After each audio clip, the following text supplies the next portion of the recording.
अस्सलाम वालेकुम। आज हमें ज्वाइन किया है मिस आयज़ा एहसन ने। ये आईसीएमए में स्कॉलरशिप्स एंड फाइनेंशियल असिस्टेंस के डिपार्टमेंट को लीड करती हैं। तो उनसे आज हम डिस्कशन करते हैं कि कितनी टाइप की स्कॉलरशिप्स होती हैं जो न्यू स्टूडेंट्स सीएमए ज्वाइन करना चाहते हैं, या जो एग्जिस्टिंग स्टूडेंट्स हैं वो भी आईसीएमए में अपनी स्टडीज़ को उन्होंने कंटिन्यू किया हुआ है।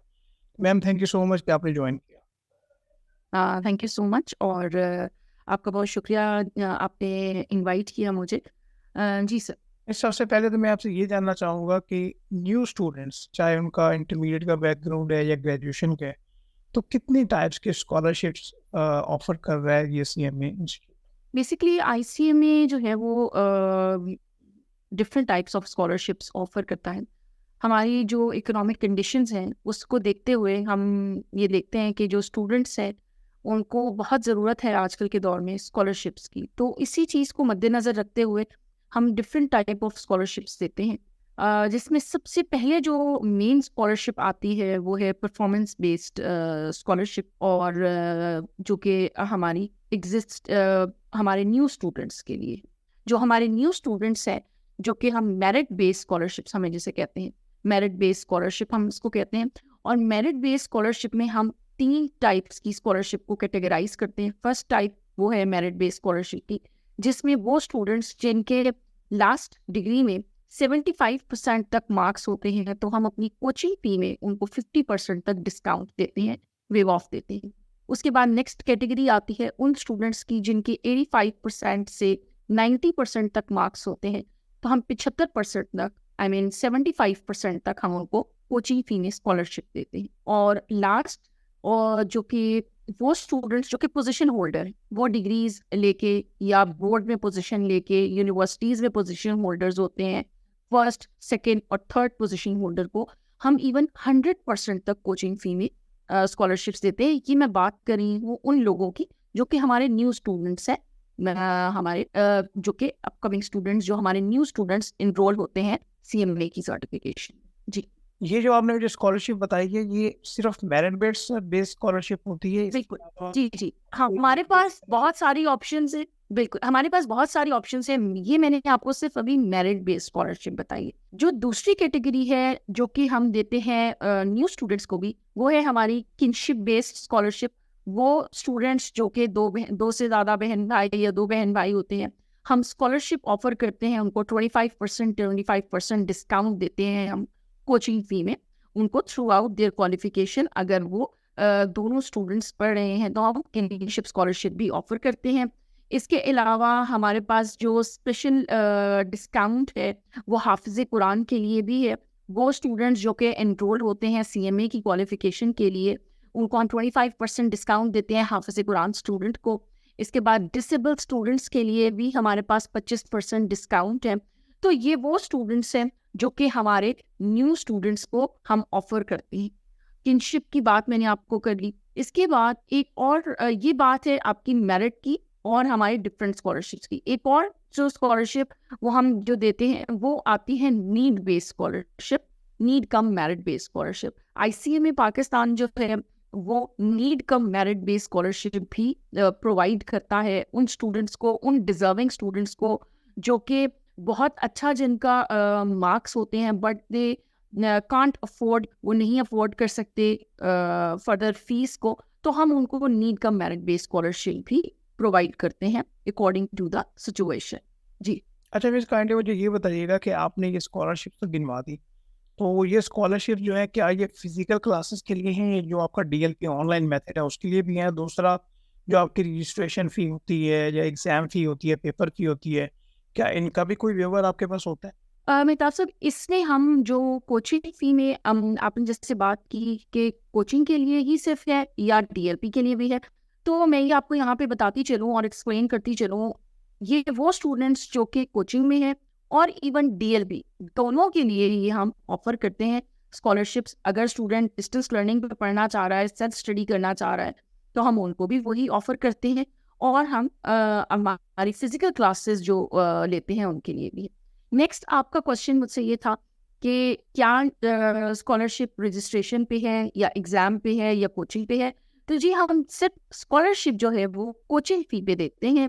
जो हमारी कोचिंग फ़ी, क्योंकि ये एक बल्क एक बड़ी अमाउंट होती है, तो वो हम उस पे देते हैं स्कॉलरशिप कोचिंग फी।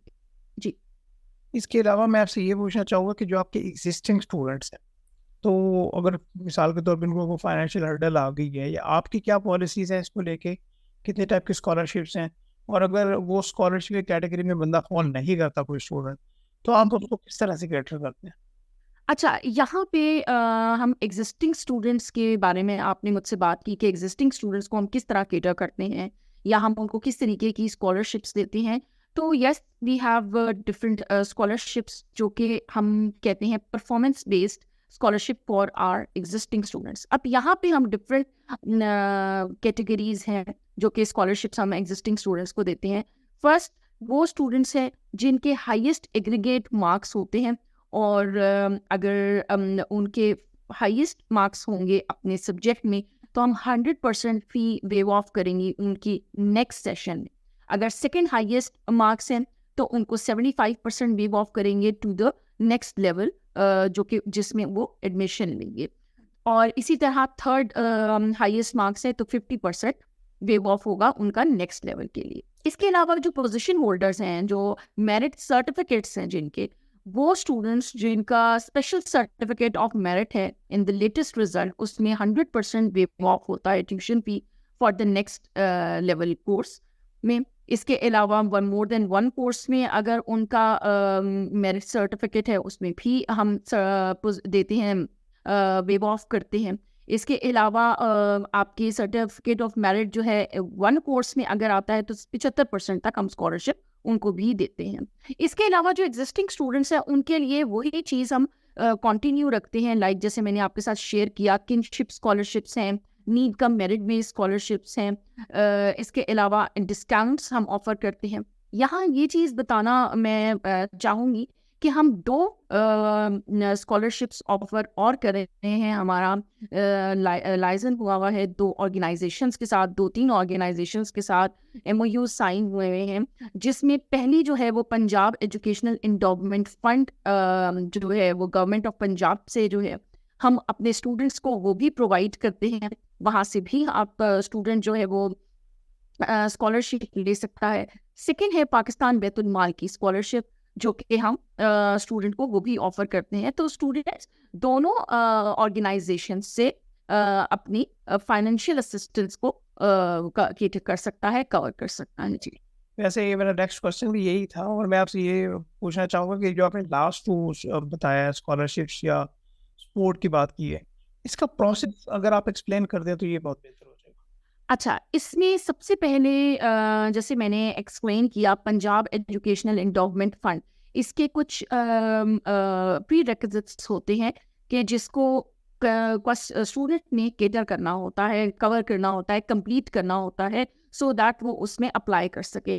तो इसमें कुछ चीज़ें हैं जो कि मेन स्टूडेंट को देखनी होती हैं। एक तो पंजाब का डोमिसाइल होना चाहिए। मैं सबसे पहले मैं बात करती हूँ पंजाब एजुकेशनल एंडोवमेंट फंड की, कि उसके लिए स्टूडेंट जो है वो एक ऐसी स्कॉलरशिप है जो कि हमारे ब्राइट स्टूडेंट्स के लिए है और वो फी अफोर्ड नहीं कर सकते। तो ICMA पाकिस्तान ने एक एग्रीमेंट साइन किया हुआ है with Punjab educational endowment fund. उसकी एलिजिबिलिटी क्राइटेरिया ये है कि आपका पंजाब का डोमिसाइल होना चाहिए, एटलीस्ट 60% मार्क्स होने चाहिए इन द लास्ट डिग्री, ये फाइनल एग्जाम्स में, रेगुलर स्टूडेंट होना चाहिए, गवर्नमेंट इंस्टीट्यूशन और continuing scholars of the respective institution से होना चाहिए, प्राइवेट कैंडिडेट हो या फिर आपके प्राइवेट इंस्टीट्यूशन से वो लो फीस के साथ भी वो कर सकता है। तो और उसकी जो मंथली इनकम है, जो घर में कमाने वाले हैं, लेस देन 30,000 हो तो वो इसमें फॉल कर सकता है। और इसके अलावा उसकी कोई और एजुकेशनल स्कॉलरशिप ना वो ले रहा हो तो भी वो अप्लाई कर सकता है इसमें। इसके अलावा द सेकंड जो मैंने मेंशन किया ऑर्गेनाइजेशन पाकिस्तान बैतुल माल, पाकिस्तान बैतुल माल के भी कुछ यही क्राइटेरिया है। इसमें ये है कि स्टूडेंट जो है वो लास्ट उनके तकरीबन 60% तक मार्क्स होने चाहिए, लेस देन 30,000 उनकी इनकम होनी चाहिए, जो मंथली हाउस होल्ड इनकम है वो होनी चाहिए। इसके बाद स्टूडेंट के जैसे मैंने मार्क्स आपके साथ एक्सप्लेन किए कि 60% तक मार्क्स होने चाहिए। और आपका गवर्नमेंट सर्वेंट ना हो फैमिली में कोई, वो चीज़ भी पाकिस्तान बैतुल माल इसको देखता है। तो ये 2-3 चीज़ें हैं जिसको देखा जाता है, और फिर पाकिस्तान बैतुल माल फुल फ़ी रिफंड भी करता है। जी। अच्छा, ये बताइएगा कि सीएमए की जो अपनी स्कॉलरशिप्स हैं और जो आपने बाकी स्कॉलरशिप बताएं, इनका सक्सेस रेशियो कितना है? लाइक आपके पास अगर 100 एप्लीकेशंस आ रही हैं, तो इसमें सक्सेस कितनी है और रिजेक्शन कितनी है? इसमें बेसिकली जो हमारे परफॉर्मेंस बेस्ड या मेरिट स्कॉलरशिप्स हैं, वो तो 100% हम अप्रूव करते हैं। मेरिट सर्टिफिकेट होल्डर्स को हम ऑब्वियसली, क्योंकि मेरिट पे वो आते हैं स्टूडेंट्स, तो हम उनको वो ही देते हैं। Need cum merit based scholarships के कुछ सर्टेन क्राइटेरियाज होते हैं, जो कि मैं सबसे पहले आईसीएमए की बात करूं कि हम कुछ चीज़ें उसमें देखते हैं। वही हम देखते हैं कि इनके कितने परसेंट मार्क्स हैं। हम नीट कम मेरिट अगर हम कहते हैं, तो नीट कम मेरिट में भी हम टॉप मेरिट्स जो हमारे पास अगर हमारे पास 50 कैंडिडेट्स हैं तो हम उनको लेंगे, और उसमें हम टॉप मेरिट पे जो स्टूडेंट्स हैं या जिनकी परसेंटेज है हम उनको देखते हैं। इसके अलावा हाउस होल्ड जो उनकी इनकम है हम उसको भी कैटर करते हैं। तो इसमें यह है कि हम ऑलमोस्ट हमारी पूरी कोशिश होती है कि हम जितनी हमारे पास एप्लीकेशन आई हैं हम उनको कहीं ना कहीं फैसिलिटेट कर सकें, कुछ परसेंटेज में आईसीएमए उनको प्रोवाइड कर सके स्कॉलरशिप्स। ऑलराइट। चलिए miss, thank you so much कि आपने स्कॉलरशिप्स के बारे में एक्सप्लेन किया, गाइड किया। आई होप कि जो ऑडियंस होगी ज़रूर इससे बेनिफिट लेगी। थैंक यू सो मच कि आपने ज्वाइन किया। Thank you so much. Thank you.